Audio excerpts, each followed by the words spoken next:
Everything in Japan has meat in it. That is the first sentence of an essay of sorts I'm going to read out here, written by a guy named Tim Rogers in 2010. I want to give a shout out to a guy named Haruki, who has a channel here on YouTube called Sustainable Vegan. It's one of the very few channels on YouTube that I can say has fewer viewers than I do. He's talking about veganism in Japanese and in English, and I think in German. He's a Japanese guy now living in Germany, but he makes videos talking about veganism in all three languages and reflecting in all three places. I found this essay complaining about how awful it is to be vegetarian or vegan in Japan, almost at random. I mean, one of the kind of strange and wonderful things about the Google connected universe is that you search for something, you search for 6 different words, and then you stumble on something like this. Like I ended up finding this essay because it contains the word vegan and a couple of other words that I was searching for at the time. And I'm really glad I did find it.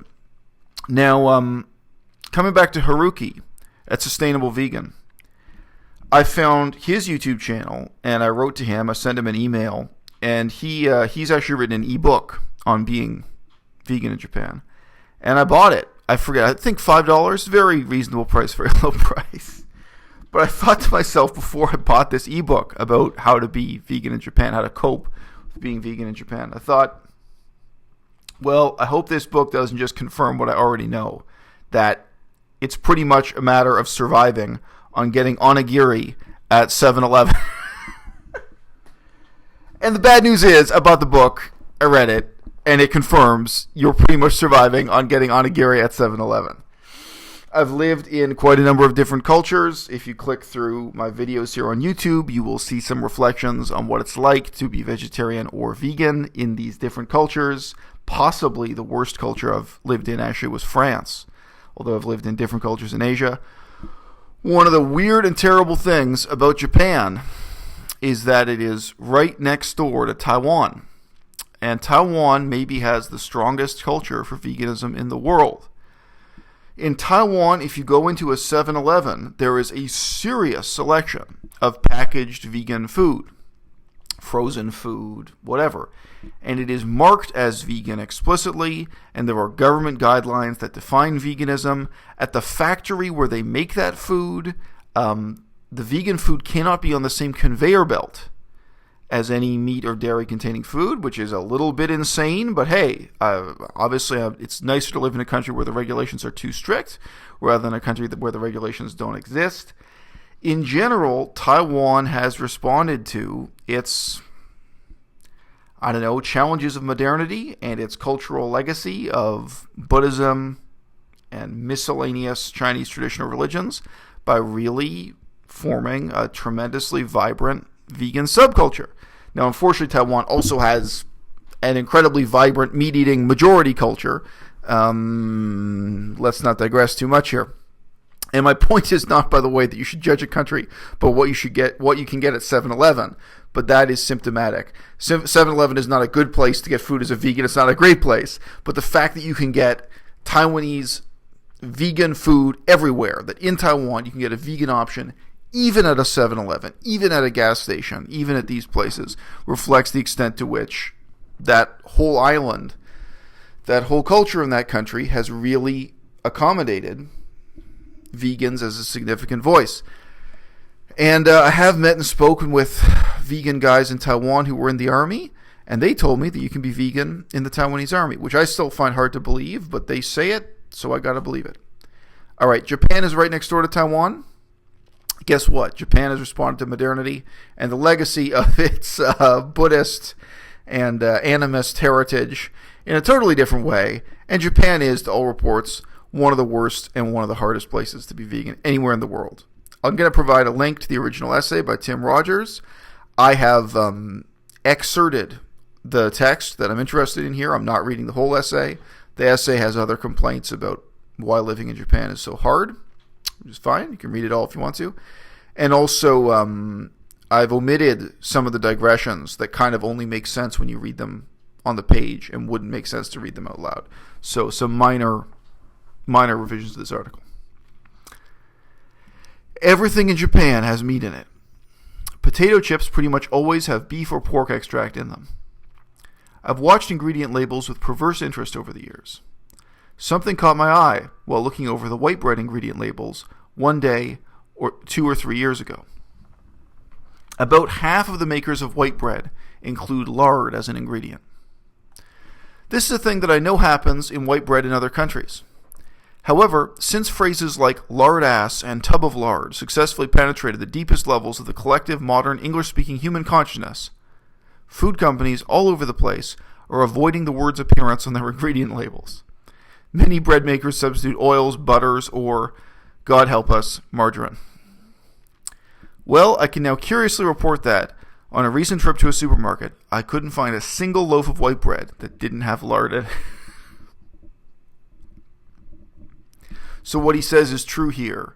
In the old days, in a country like Canada, bread, biscuits, like old-fashioned British-style cookies, like a ginger cookie, they all had lard in them. You really have to talk to your grandparents or your great-grandparents to remember those days here, because that has gone out of style in a huge way. But as I've been mentioning the importance of Buddhism in the religious heritage of Japan and Taiwan, keep in mind, he's not mentioning the other big reason why lard. I'm not used to pronouncing the word. Doesn't come up often in conversation with me. The other reason why lard disappeared from those ingredient labels was because of the Jewish minority and the Muslim minority in these countries that did not want to see dead pigs in those ingredient lists. So that's another case of a very differently motivated form of minority diet politics changing the world in some small way. Anyway, this guy in Japan couldn't find a single loaf of white bread that did not have lard in it.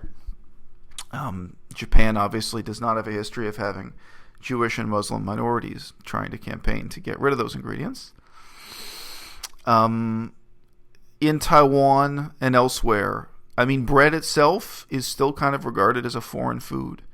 And look, obviously you can have a digression here about bread made with rice flour and different kinds of local buns. But they do regard a loaf of bread basically as a European invention and import. And depressingly in Taiwan too, most of the bread there had butter, had milk powder in it. They want this fatty, filmy quality to be in their bread. Although in both Europe and North America now, we don't really do that anymore. That went out of style like 50 years ago plus. All right, back to this essay here. I could rattle off curious examples for hours, like how quote-unquote Indian curry powder I liked happily advertised now with beef extract on the can. The Japanese variety of Bakos, bacon-flavored bits, which are completely vegan in America, list pork extract as the top ingredient in Japan. Even though, according to a foreign friend brave enough to eat them regularly, they smell and taste exactly like American Bakos. Coincidentally, a meat-free soup stock once changed their label to proudly advertised, now tastes more like crab. It had never tasted anything like crab. I checked the ingredients. It now definitely had crab in it. You can see where this is going. The absolute best example, however, involves a ramen shop I used to go to because they offered a vegetarian-friendly ramen. Sorry, I'm saying ramen, ramen, lamen, lomian. This is not really an English word, and it's not really a Japanese word in this context either. Ramen type of noodles. The vegetarian ramen was unique and delicious. It was also distinctively lacking in iridescent grease bubbles floating on the surface of the soup. I have a lot of fun lately making up the weirdest fake reasons for not eating meat. My favorite one is saying that I don't eat meat because I wouldn't want to ingest an animal weak or dumb enough to enter a life of slavery under another species. Therefore, the only meat I would eat would be that of an animal which a human cannot kill. Digression. Obviously, this guy just speaks Japanese really well, if he can get across this kind of sophisticated joke. But hey. This explanation recently drew the serious response, well, if you can't kill the animal, then you can't eat it. This tangentially highlights another problem I have with Japan, that people don't get sarcasm or irony. Anyway, this ramen shop caught the attention of some society of Japanese vegetarians. They have a little magazine, which in Japan means that it's a huge, glossy, printed on cardboard affair, costs around $20, and comes with a free 6-hour DVD. They asked to have their little logo put on the menu standing outside the ramen shops, so the few vegetarians would know that this place was safe. The vegetarian people featured the ramen shop in their magazine. That's how I found out about it.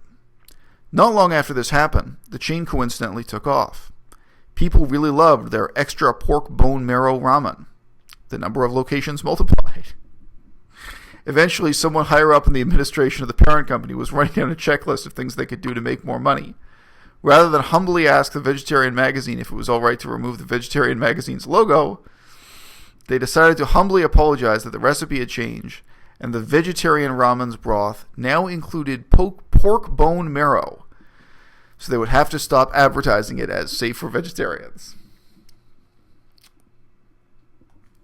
This topic applies to me pretty directly, so I've researched it on and off over the years.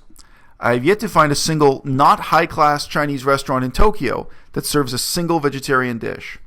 In China, however, nearly half of everything is vegetarian. That's the half I eat. So just pause here. This is also an interesting thing with vegetarianism and veganism within Asia, is regarding it as foreign. In this case, Japanese people thinking of vegetarianism as something Chinese, something that comes from China. In Thailand, also, sadly, they really think of vegetarianism as Chinese, as a Chinese import. In reality, Thailand has its own reasonably ancient tradition of vegetarianism. That is not surprising because Thailand is a Theravada Buddhist country. So of course they do. Cambodia and Laos also have their own indigenous traditions. But it is true that today in Bangkok or any big city in Thailand, almost all of the commercialized vegetarian stuff is Chinese in name, Chinese in form. It's owned and operated by Chinese people, and the style of the food is Chinese. And there's good reason why somebody growing up in Thailand today would just regard vegetarianism as a foreign idea, as something that comes from China. And that's a disadvantage in a lot of ways. Obviously, if you think of vegetarian food as an exotic foreign import, you're not thinking of it in ethical terms. You're not engaging with the underlying issues in any meaningful way that you might be. Right. Also, of course, I don't know what part of China he's talking about. In some areas of China, it's really hard to find vegetarian food. In some areas, it's easier. This kind of regionalism exists. Even within Taiwan, Taiwan is a tiny country, but actually one city to the next, there are big differences. In China, meat is associated with wealth and success. A Chinese friend once told me that Chinese restaurants in Japan only serves dishes with meat in them as some kind of subconscious celebration of their finding success in a foreign land. Once, a Japanese coworker insisted on my ordering some food at a company party I was forced to attend. Pause. Being forced to attend company parties. This is one of the many dangers of being an employee in Japan. I had excused myself the day before the party, saying I'd only be able to sit in for half an hour at the most. A moving truck was coming to my apartment that very night. It was a very real, legitimate excuse. This guy explained to the waitress in painstaking detail that we needed a salad with no chicken, no shrimp, and no tuna in it. The waitress looked over the little notepad in her hands. This salad, it'll only have vegetables in it. Would you like something with substance? The man thought for a second. Bacon. Okay, said the waitress, and hurried away. A minute later, I was going to get up. Where are you going? The guy asked. I've got to run, I said. I've just ordered you a salad, he replied. The salad came. There it was, with bacon. Oh, I said, I can't eat this. It has bacon in it. You don't like bacon? It's meat. No, it's not. The man was being deadly, gravely serious. We argued about it in the politest tones possible for maybe 3 minutes. Look, man, I don't eat meat. I know what's meat and what's not meat, was my ultimate closing argument. His closing argument, in the Japanese tradition, was the same as mine, only with one of the words in the first sentence changed. Look, man, I do eat meat. I know what's meat and what's not meat. We ended with a little agree to disagree thing. We parted ways, both knowing that we were right. Only to this day, I kind of have the edge because I actually was right.